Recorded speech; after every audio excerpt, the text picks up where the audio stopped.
Hello everyone, আসসালামু আলাইকুম। আজকে আমি রান্না করব ডাটা আলু দিয়ে শিং মাছের ঝোল রান্না।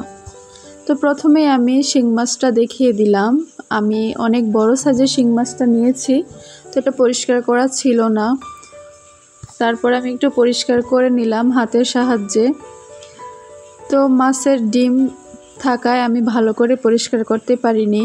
মাছের পেটে ডিম ছিল, অনেক বড় ডিম, তাই ভালো করে পরিষ্কার করতে পারিনি। তো এই তো প্রথমে আমি কড়াইতে তেল বসিয়ে দিলাম, তারপর আমি পেঁয়াজ কুচি দিয়ে দিলাম সামান্য। তো আমরা কিন্তু সবাই শিং মাছের ঝোল পছন্দ করি, আর স্বাস্থ্যের জন্য শিং মাছের ঝোলটা অনেক ভালো ও প্রয়োজন।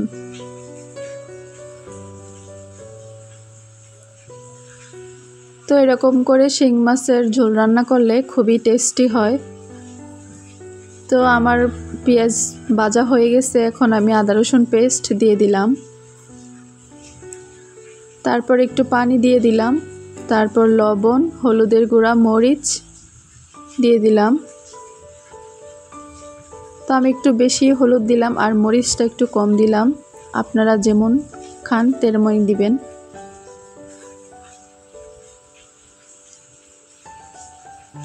এই মশলাটা আমি একটু ভালো করে কষিয়ে নেব। প্রত্যেক ভিডিওতেই বলি, যত ভালো করে মশলা কষানো হবে তত ভালো হবে রান্না। তো একটা বড় সাইজের 2টা টমেটো দিয়ে দিলাম। টমেটোটা একটু কষিয়ে আসলে তারপর দিয়ে দিলাম ডাটা আর আলু একসাথে দিয়ে দিলাম। এগুলো হালকা নাড়াচাড়া করে এখন আমি মাছ দিয়ে দেব। তো শিং মাছটা আমি সুন্দর করে পিস পিস করে কেটে নিয়েছি। একটা শিং মাছ আমি 3 পিস করে কেটেছি, আপনারা চাইলে 2 পিসও করতে পারেন।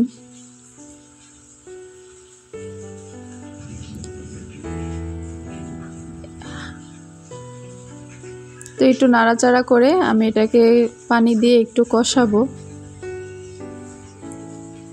তো ঢাকনা দিয়ে দিলাম।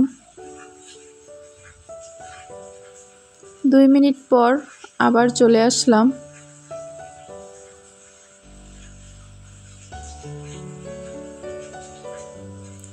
ভালো করে কষিয়ে নেবেন, কারণ মাছটা কিন্তু কাঁচা, তাই একটু ভালো করেই হাতে সময় নিয়ে কষাবেন। লো হিটে, মিডিয়াম হিটে, হাই হিটে রান্না করলে ঝোলটা পুড়ে যাবে, তখন আর মাছটা কষানো হবে না। তাই মিডিয়াম হিটে কষানোই ভালো হয়। তো আমি এখন ঝোলের জন্য পানি দিয়ে দিলাম। আমি কিন্তু অফ ক্যামেরায় আরও বেশিক্ষণ কষিয়ে নিয়েছিলাম। এখন আমি ঢেকে দেব, চুলা হাই হিটে দিয়ে দেব।